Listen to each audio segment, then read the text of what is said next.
एक संकल्प ये लें कि जब भी किसी को सुनेंगे गौर से और ध्यान से सुनेंगे। एक संकल्प ये लें कि कभी भी अपशब्द नहीं बोलेंगे। कभी कभी आवेश में हमारे मुंह से अपशब्द निकल जाते हैं, अबे तबे की भाषा, ये न करें। भक्त को बहुत विनम्र होना चाहिए। एक संकल्प ये ले कि थोड़ा समय घर के बड़े बूढ़ों के साथ बैठेंगे, ये भी ले सकते हैं। एक संकल्प आप ये भी ले सकते हैं कि पति पत्नी के रूप में यदि आप हैं तो कभी भी बच्चों के सामने झगड़ा नहीं करेंगे, कभी भी। हम देखते हैं कई पति पत्नी माँ बाप बन जाते हैं और बच्चों के सामने ही शुरू हो जाते हैं। कई बार तो ऐसी लड़ाई होती है कि बच्चे रेफरी की तरह सीटी बजाते हैं कि बढ़िया चल रहा है, चलने दीजिए, ये न करें, बच्चे इसका लाभ उठाएंगे।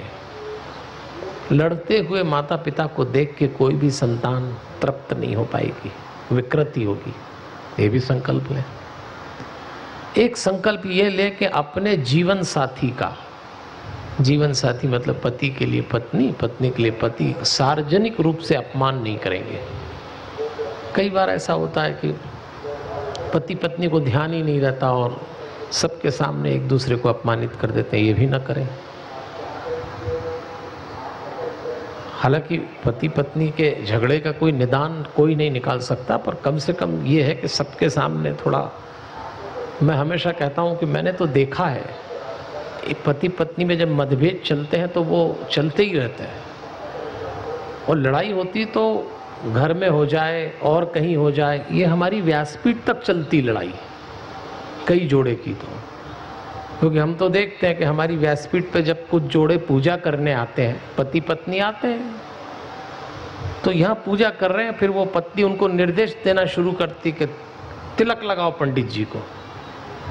तो वो पति को जो उंगली मिलती उसी से लगा देता है, फिर उसको डांट पड़ती है, अरे इससे लगाओ। आदमियों को पूजा करना ढंग से आती तो है नहीं, तो उधर से बार बार निर्देश आते, इससे लगाओ, इससे, तो बेचारा उससे लगाता है, फिर वो फिर खड़ा हो जाता है, फिर डांट पड़ती है, अक्षत लगाओ, फिर बेचारा अक्षत लगाता है। इतनी डांट पड़ती है आपस में, हम देख रहे हैं हमारे ही सामने। उस थोड़ी हड़बड़ी में वो जो सिंदूर है वो जो हमारे ऊपर गिर पड़ता है, और जैसे ही गिरता है तो फिर वो पति झल्ला के बोलता है, क्या तुमको अकल नहीं गिरा दिया? बोले मुझको क्या अकल है, पंडित जी को कौन सी अकल है, जो गिर गया तो क्या हुआ? लड़ तुम रहे हो, निपट पंडित जी रहे हैं। लड़ते लड़ते ध्यान तक नहीं रहता, ये न करें। सार्वजनिक रूप से अपने जीवन साथी का अपमान न करें, सम्मान करें।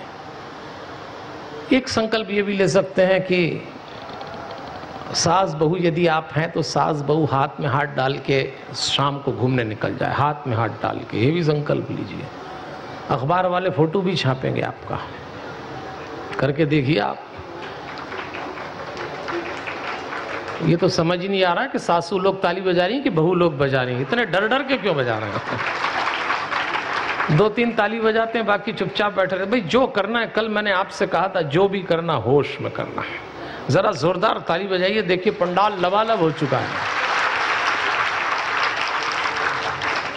भरी दोपहरी में हमने तो आमंत्रण भी नहीं दिया, देखिए हमारे कार्यकर्ताओं ने सबको व्यवस्थित कर दिया, कितना पूरा पंडाल पैक है इस समय। मुझे तो लगता है कि कल शायद थोड़ा बात करेंगे कि बढ़ा दें एक शेड। कौन बुलाता है, किसको बुलाता है, क्यों आ जाते हैं लोग? ये सब पितरों की कृपा है, परमात्मा की दया है। जिस कथा का हम रस ले रहे हैं, ये कथा सौभाग्य से मिल रही है, प्रयास से नहीं मिल रही। प्रयास तो जीवन में और भी करते हैं, पर ऐसा रस सारे प्रयासों में नहीं मिलता। इसी भाव से आइए कथा में प्रवेश कर रहे हैं। 12 स्कंद, 335 अध्याय, 18,000 श्लोक का ये ग्रंथ परीक्षित को 7 दिन बाद तक्षक नाग आके डसने वाला है। सुखदेव जी को बैठा के परीक्षित कथा सुन रहे हैं। सूत जी 88,000 ऋषि मुनियों को यही कथा सुना रहे हैं, और वो कथा देवियों और सज्जनों हम और आप सुन रहे हैं। कल तक की कथा में आप याद करिए, भगवान का जन्म हो चुका था, हमने जन्मोत्सव मनाया। अब हम आज कथा में चल रहे हैं। आज भगवान अपनी लीला दिखाएंगे। भगवान कृष्ण की यही विशेषता है सज्जनों देवियों, कि उन्होंने घोषणा की थी कि जब मैं आगे बढ़ूं तो मेरे साथ प्रत्येक व्यक्ति आगे बढ़े। अपनों को पीछे छोड़ के आगे बढ़ना कृष्ण की फितरत में नहीं था। वो जो भी करते थे सबके लिए करते थे। रिश्तेदारी निभाई तो जम कर निभाई। जिस भाव से मुरली बजा देते थे उसी भाव से सुदर्शन चक्र उठा लेते थे। आज हम कृष्ण को बड़ी सावधानी से देखेंगे, क्योंकि भगवान कृष्ण अद्भुत हैं अपनी लीला के मामले में। कल हमने उत्सव मनाया, लेकिन कथा के क्रम से अभी थोड़ी कथा बाकी है, तो हम वापस चलेंगे मथुरा कारागृह में, क्योंकि आज हमें फिर भगवान के विवाह का उत्सव मनाना है। इसलिए हमने व्यवहारिक रूप से जन्म उत्सव कल मना लिया, लेकिन थोड़ी सी कथा बची है। चलिए वहीं चलते हैं। मथुरा के कारागृह में भगवान चतुर्भुज रूप में प्रकट होते हैं। तो माँ देवकी कहती हैं, यदि मेरे पुत्र बन के आना है तो मेरी गोद में आना पड़ेगा। वो बालक बन के गोदी में आते हैं। माँ अभी अभी छाती से लगा के तृप्त हो रही, क्योंकि इस माँ ने 7 संतानें दान कर दी थी। और उसी समय भगवान के पिता वासुदेव जी का प्रवेश हो जाता है। वासुदेव जी अपनी पत्नी से कहते हैं, देवी ये बालक मुझे सौंप दो, क्योंकि लीला का निर्धारण हो चुका है और लीला के अनुसार मुझे इस बालक को लेके गोकुल जाना है। इस बार बिलख पड़ती हैं। देवकी जी रोते रोते कहती हैं, मैंने अपनी 7 संतानें दे दी, ये नहीं दूंगी। यदि मुझे मालूम होता कि इतनी पीड़ा होगी तो उस दिन कंस के हाथों मर जाना ही ठीक था। अपने पति से कहती हैं, प्रतिदिन मृत्यु से तो अच्छा है एक बार मार डाला होता, इसे नहीं दूंगी। वसुदेव कहते हैं, देवी धैर्य रखिए, हम एक लीला का हिस्सा हैं, आपको देना पड़ेगा। माँ किसी ममता को नहीं मानती, बिलख पड़ती है, बालक को छाती से चिपका लेती हैं। आप कुछ भी करिए, मैं कोई लीला कोई विधान नहीं जानती। मैं ये भी भूल गई कि कंस से हमने कोई वचन दिया था, इसे तो नहीं दूंगी। माँ तो रो रही थी, लेकिन पिता के रूप में पुरुष वसुदेव जी को लगता है कि समय बीत रहा है। भारी मन से हाथ बढ़ाकर अपनी पत्नी की गोद से उस बालक को छीन लेते हैं। पैरों में गिर पड़ती हैं, इसे न ले जाएं, इसे न ले जाएं, और यदि ले ही जा रहे हैं तो मेरे प्राण ले जाएं। अनसुना कर देते हैं वसुदेव जी। आंखों में आंसू हैं, बालक को टोकरी में रख लिया। बस यही भेद कभी कभी जीवन में आ जाता है। माँ अपनी ममता में लिपटी हुई कभी भी रो सकती है, लेकिन पिता को पुरुष के रूप में जब कुछ कर्तव्य निभाना पड़ते हैं तो कठोर होना पड़ता है। दृश्य देख के तो लगता है कि पिता खलनायक हो गया, लेकिन वसुदेव जी जानते थे जीवन के कुछ विधान होते हैं। उस बालक को टोकरी में लिया, अपनी पत्नी को रोता हुआ छोड़कर कारागृह के द्वार स्वतः खुल गए। मथुरा के राजमार्ग सूने पड़े थे। आधी रात को घनघोर वर्षा हो रही। बालक को टोकरी में रख के चल दिए। भगवान का जन्म हुआ और यात्रा आरंभ हो गई। कृष्ण जी के जीवन में जितना विपरीत है, संभवतः किसी अवतार ने इतना विपरीत नहीं देखा। भगवान भी इस टोकरी में पड़े पड़े सोच रहे थे, तेरा क्या जीवन है, कब तक यात्रा करेगा। अभी मां की छाती से चिपका ही नहीं था कि बाप ने छीन लिया, टोकरी में रख दिया। अब तो कृष्ण चलते ही जाना है।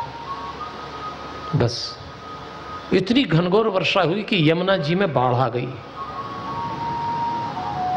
इतना पानी बढ़ा कि वसुदेव जी ने सोचा पार तो उतरना पड़ेगा। भगवान की जो 8 पटरानियां हैं उनमें से एक यमुना जी भी। यमुना जी को लगा कि मेरा सौभाग्य आ रहा है तो मैं चरण स्पर्श कर लूं। तो यमुना जी अपना जल स्तर बढ़ाती हैं, वसुदेव जी नदी में उतर जाते हैं। यमुना जी जल स्तर बढ़ाई जा रही कि छू लूं पैर, भगवान टोकरी में से पैर नहीं निकाल रहे। नटखट है ना, कोई काम सीधे कर नहीं सकते। टोकरी में पैर, ये बढ़ रही हैं, वो पैर नहीं निकाल रहे। दुनिया में 3 तरह के हट बड़े मशहूर हैं। राज हट, राज मतलब राजा का हट, वसुदेव जी का। दूसरा बाल हट, बच्चे हट पे उतर आए तो। और तीसरा होता है त्रिया हट। त्रिया कहते हैं स्त्री को। इनका भी जब हट हो जाए, जिन्होंने भुगता होगा वही जानते होंगे त्रिया हट क्या होता है। तीनों हट एक साथ थे यहां तो, राज हट, बाल हट, त्रिया हट।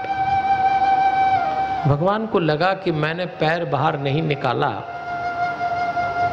तो यमुना जी का जल स्तर इतना बढ़ेगा कि पिता डूब जाएंगे। बस पैर निकाला, यमुना जी ने स्पर्श किया, जल स्तर घट गया और पिता पुत्र पहुंच गए गोकुल। आइए उसी गोकुल में हम चलते हैं जहां कल उत्सव हमने मना लिया। गोकुल के राजा का नाम था नंदराय। 60 वर्ष की उम्र थी, संतान नहीं हुई बुढ़ापे में। ज्योतिषियों ने बताया कि आपके यहाँ आधी रात को संतान का जन्म होने वाला है। तो सारे गोकुल में उत्सव मनाया गया, खूब सजाया गया गोकुल को। आधी रात को हमारे राजा के यहाँ पुत्र का जन्म होगा, तैयारी कर ली गई। आधी रात हुई, वसुदेव जी टोकरी में रख के बालक को लेके आए तो देखा सजा सजाया गोकुल, लेकिन सब लोग सो रहे। महल में गए तो देखा यशोदा जी भी सो रही, पर भगवान की लीला के अनुसार योग माया यशोदा जी के पास में जन्म लेके लेटी हुई। वसुदेव जी ने योग माया को उठाया, भगवान को रखा और चल दिए वापस। चलिए पहले अपन वसुदेव जी और योग माया के साथ मथुरा चलते हैं, कंस का निपटारा कर लें। उसके बाद जब लौटेंगे तो फिर तो भगवान के साथ ही रहना है। मथुरा लौटे, घोषणा की गई कंस को कि 8वीं संतान के रूप में कन्या आई है। कंस आया, उस कन्या को जो योग माया थी उठाया और जैसे ही चट्टान पे पटका के हाथ से छूट के आकाश में गई और आकाशवाणी करती है, मूर्ख कंस, तू किसको मारने चला था? तेरी मृत्यु का कारण तो जन्म ले चुका, मैं तो तुझे सूचना देके ये जा रही हूं। और वो चली गई। कंस ने तुरंत आदेश दिया, आज जन्मे बालकों में से ढूंढो कौन है। राक्षस दौड़ पड़े। कंस अपना काम कर रहा था, घबरा गया। और आइए अपन चलते हैं गोकुल।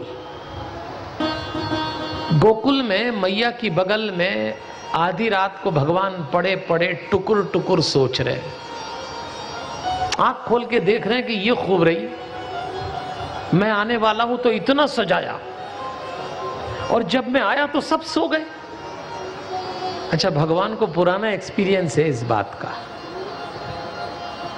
कि जब मैं आता हूं तो मेरे भगत सो जाते हैं। कोई नई बात नहीं, आप भी जितने टपके पड़े हैं अभी, इसमें आपका कुछ नहीं जाए। भगवान को तो पुराना अनुभव है कि मेरे आने पे अच्छे अच्छे सो जाते हैं। सारा गोकुल सो रहा, मैया सो रही, बाबा सो रहे, ढोल बजाने वाले सो रहे, सजाने वाले सो रहे। भगवान ने कहा ये खूब रही, पर याद रखिए भगवान जीवन में आए तो सो मत जाना। पर कमबख्त नींद इसी समय आती है और नहीं आएगी। नोट गिनते समय नहीं आएगी, टीवी देखते समय नहीं आएगी, महफिल में बैठे लोग यार दोस्तों के साथ तब नहीं आएगी, यहां जरूर आएगी। पुराना काम है, भगवान से हिसाब है नींद का। सब सो रहे हैं। भगवान ने कहा कि ठीक है, इधर उधर नजर डाली तो देखा मैया सो रही, प्रसूता सोए तो समझ में आता है, पलंग के नीचे देखा तो बुआ भी सो रही। नंद बाबा की बहन सुनंदा जी अपनी भाभी प्रसूता थी तो सेवा में आई थी। भगवान ने कहा ये सो रही तो समझ में आता है ये भी सो रही है। भगवान ने कहा उठाना तो पड़ेगा, तो जोर से रुदन किया। इतनी जोर से रोए कि सबसे पहले नींद खुली बुआ जी की। ये बुआ जी लोग होती ऐसी है, इनको कई चीजें सबसे पहले पता लग जाती है, बाकी सबको नहीं लगती। बुआ और भतीजे का रिश्ता बड़ा अद्भुत रिश्ता है सज्जनों देवियों, क्योंकि आधा पिता दिखता है उसमें। बस तुरंत खड़ी हुई और कहा, अरे भाभी जाग, लाला भयो, दौड़ी और भैया को उठाया। भैया उठो, भैया उठो। नंद बाबा दौड़े, जब दौड़े तो हाथ अड़ा दिया सुनंदा जी ने और कहा, भैया प्रसूता का मुंह ऐसे नहीं देखा जाता, नेग लूंगी नेग, मेरा अधिकार है। नंद बाबा कहते हैं, संसार भर की संपत्ति लुटा दूंगा सुनंदा, एक बार मेरे बेटे का मुंह देखने दे। नहीं देखने देती, कुछ नियम है, कुछ विधान है। बस थोड़ी देर में आनंद मनने लगा। पूरे गोकुल में उत्सव मना, जो उत्सव हम कल मना चुके हैं। खूब आनंद मना। धीरे धीरे भगवान का अब लीला का क्रम आगे बढ़ता है। भगवान का जन्म तीसरे चरण में हुआ तो ज्योतिषियों ने बोला, इनका नाम ओ, बा, बी और बू कोई सा भी रख दो। तो भगवान का नाम रखा गया पहला बिहारी। जैसे हनुमान जी का पहला नाम था बजरंगी, हनुमान तो नाम बाद में पड़ा, जैसे हनुमान जी का नाम बजरंगी था, ऐसे भगवान कृष्ण का नाम बिहारी पड़ा। उल्टा सीधे काम करते, सीधे कभी गोद में रहते नहीं, तो बांके भी नाम पड़ गया। ऐसे भगवान हो गए बांके बिहारी। बस फिर जो चले तो बांके ही रहे जीवन में। भगवान शंकर पूजा करने आए। उसके बाद जब कंस ने जो राक्षसी भेजी, पूतना, तृणावर्त नाम का बवंडर भेजा, भगवान का नामकरण हो गया। भगवान माखन चोरी की लीला करते हैं। भगवान की माखन चोरी की लीला के समय भगवान की आयु 1.5 वर्ष थी। कई लोग एक सवाल उठाते हैं कि भगवान कृष्ण माखन चुराते थे, ये तो क्राइम है, ऐसा क्यों करते थे, मटकी फोड़ते थे? इसके 2 अर्थ हैं, एक व्यवहारिक, एक आध्यात्मिक। जहां तक व्यवहारिक अर्थ है, आइए सुन लें। आज की पीढ़ी के कई बच्चे हमसे कहते हैं, ये कौन सी बात हुई, मटकी फोड़ा करते थे, माखन चुराते थे, हम जरा सी चीज हेरी फेरी कर दें तो पूरा खानदान माथे पे आ जाता है, और कृष्ण कुछ भी करते हैं। तो सवाल तो सही है, लेकिन जवाब जानने के लिए व्यवहारिक पक्ष यह है कि भगवान ने गोकुल के लोगों से कहा था कि आप ये जो दही, मक्खन, दूध ये जो तैयार करते हैं, ये टैक्स के रूप में कंस जैसे दुष्ट राजा को सौंप देते हैं, ये गलत है। आपने अपने परिश्रम से जो भी तैयार किया है वो यहीं रहना चाहिए गोकुल में, कंस को मत दीजिए। सब लोगों ने कहा, ये बालक उल्टी उल्टी बात करता है, कंस को पता लग गया सबके प्राण ले लेगा। बस भगवान ने पहला विद्रोह किया कि या तो यहाँ का सामान वहाँ नहीं जाएगा, जब तक कंस को पता नहीं लगेगा कि जनता जाग चुकी है वो चिंतित भी नहीं होगा। शरीर, मन और आत्मा को समझना पड़ेगा, मेडिटेट। इसीलिए मैं आपसे बार बार कहता हूँ, इस पंडाल में आप कथा सुनने आए, भगवान के दर्शन करने आए, पर ये जो हनुमान जी की मूर्ति के आप दर्शन कर रहे हैं, इस मूर्ति के अंदर मनुष्य के शरीर के हरिओम 7 चक्र स्थापित किए गए हैं। ये साधारण मूर्ति नहीं है। इसके बाद आप मेडिटेशन का कोर्स करिए 1 घंटे का। इसके बाद जब घर जाएं तो छोटी सी मूर्ति और किताब जरूर लेके जाएं। बहुत अधिक धन नहीं लगता इस सब में, लेकिन यहां से कुछ ऐसा लेके जाएं जो आपके जीवन को योग मार्ग पे प्रेरित करे।